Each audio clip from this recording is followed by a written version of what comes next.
Então, boa noite a todos. Eu me chamo Cláudia e eu vim apresentar a proposta de negócio da Victus. Essa imagem é a última foto que Janaína teve com sua família, porque 2 dias depois ela veio a óbito, porque a mortadela que ela consumiu estava contaminada com uma bactéria. Agora eu pergunto a vocês, a vida da Janaína vale uma mortadela? Obviamente que não. Mas essa é só uma das mais de 200 doenças que podem ser causadas pelo consumo de água e alimento contaminado, que levam a óbito anualmente mais de 2,2 milhões de pessoas no mundo inteiro.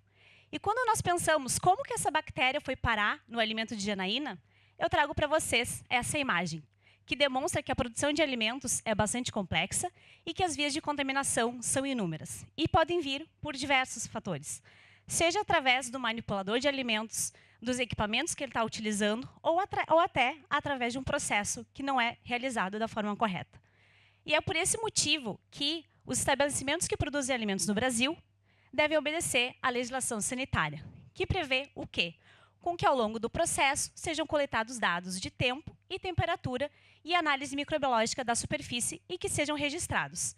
No entanto, o simples fato de anotar esses dados de forma física não permite com que doenças como a que levou a Janaína à morte continuem a ocorrer. E esse é o objetivo da Victus, que é compilar esses dados já registrados pela empresa e aplicar ferramentas matemáticas como análise estatística e de modelagem matemática para que se possa descobrir essa fonte de contaminação, correlacionar esses dados, a fim de que o processo seja controlado e que se possam prever eventos como este. A Victus é formado por mim, Cláudia, e pela minha sócia Suzana, que desenvolvemos ao longo do nosso mestrado e doutorado essas ferramentas estatísticas e também temos mais de 8 anos de experiência na área de microbiologia de alimentos. O mercado de atuação da Victus é o mercado brasileiro, que possui mais de 232 mil estabelecimentos produtores de alimentos e somente no ano passado faturou 642 bilhões de reais. Desde a fundação da Victus, que foi em junho desse ano, nós já atendemos 6 clientes e faturamos 12 mil reais, através de treinamentos na área de alimentos, bem como realização de auditorias na área de indústria de alimentos e serviços de alimentação. Nossos próximos passos, então, é seguir oferecendo esses serviços de modelagem matemática e análise estatística, principalmente para a indústria do setor carne e lácteo, que é quem pode absorver esse serviço, e seguir oferecendo treinamentos e auditorias para serviços de alimentação. É dessa maneira que a Victus possibilita a priorização e a tomada de decisão baseada em risco. Deixo a vocês os nossos contatos, agradeço a atenção e me disponho para eventuais questionamentos. Legal, gostei muito da tua desenvoltura, né? Foi bem, né? Ou seja, o pitch alguma coisa ainda ficou um pouco muito monocromático para mim, mas gostei da mortadela lá no início. Captura a atenção, tu tem que ganhar o cara no primeiro 30 segundos, né? Senão a gente desvia o olhar. Eu acho que talvez teria uma possibilidade de vocês tentarem partir para algum lugar do tipo smart alguma coisa, entendeu? Ou sensores, ou reconhecimento por câmera, ou não sei mais o que. Aí vocês têm um mercado que eu acho que vai estourar. Só os dados dá valor, mas assim, ó, se vocês conseguissem colocar alguma coisa lá de medição do ambiente, ou pegar variáveis ambientais, temperatura, o cansaço do cara, aí eu acho que vocês quebram o negócio.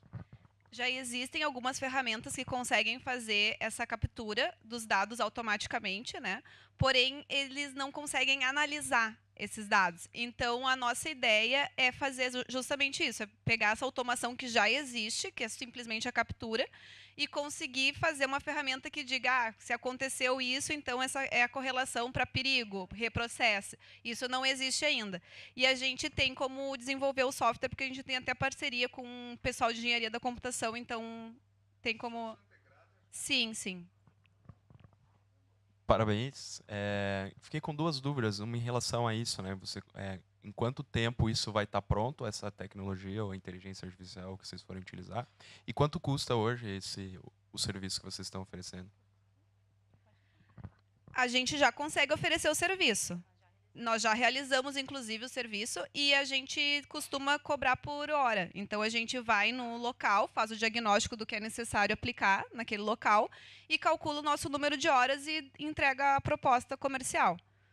E quanto à utilização de um software, então, daí vai demorar o desenvolvimento. A gente não tem como prever exatamente quanto tempo consegue botar um software, mas com o que a gente já tem, nós já conseguimos oferecer. É que eu acho que ele aí implica na escala, né? Na escalabilidade. Sim. Né? Então, Mas atualmente o que a gente tem oferecido, que tem sido muito aceito pelos nossos clientes, é como eles têm essas planilhas físicas, eles não conseguem correlacionar o que contém uma planilha com a outra. E nós fazemos essa compilação dos dados e conseguimos apontar para ele dessa forma. Mas, obviamente, agora escalonando num software seria bem mais dinâmico.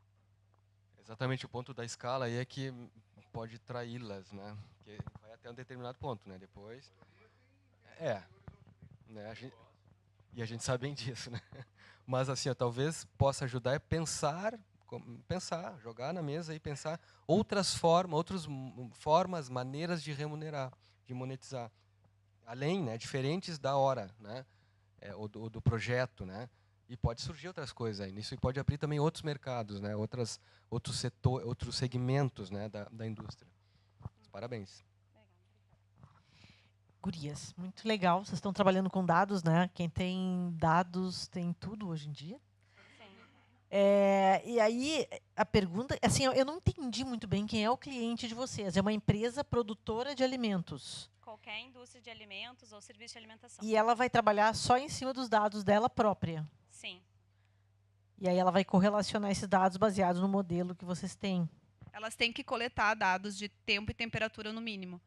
O que acontece? Que, por exemplo, quando ocorre alguma contaminação microbiológica na planta, muitas vezes essa indústria não sabe nem de onde veio, ou se teve algum erro no processo dela que levou com que essa contaminação ocorresse. Porque as planilhas estão de forma física.